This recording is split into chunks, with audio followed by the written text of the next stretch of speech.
Have you received a medical bill that was higher than expected or put off needed care because you're worried about cost? I'm Chriselle Bell with the Let ABC 15 Note team, breaking down your healthcare rights to protect your pocketbook.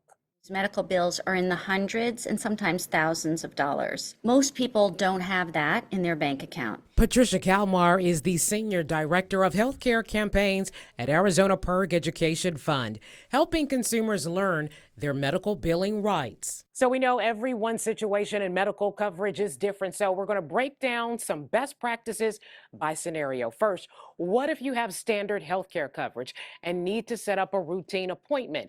Make sure everything is in network. When setting up an appointment, ask if they charge a facility fee. Even if you're not going to a hospital, the doctor's office or clinic may be owned by a hospital and tack on a fee that could be a few dollars to a few hundred. Another scenario, what if you have health insurance and you need to go to the ER? Good news, you have some protection under the No Surprises Act. So if you go to an emergency room or are brought by an ambulance to an emergency room that's not part of your insurance network, you still only have to pay your regular in-network charges.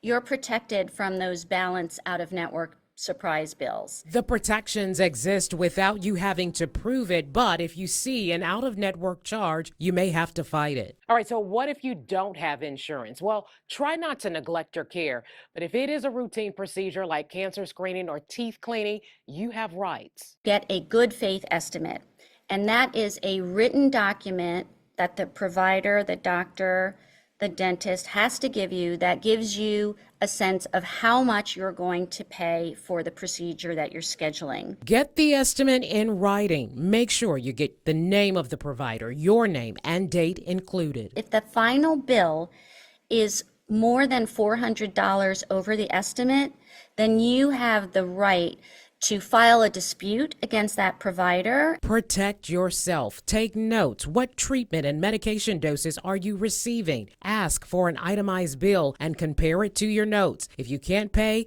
be honest. See if you can work out a payment plan. Ask for discounts. You may qualify for aid or state assistance programs. And do not pay medical debt with a credit card. You could face high interest rates and fall deeper into debt. You'll lose medical debt protections if it becomes a credit card debt. For tips about dealing with claim denials and collections, as well as resources, go to abc15.com/consumer. I'm Chriselle Bell. What's your consumer problem? Let ABC 15 know.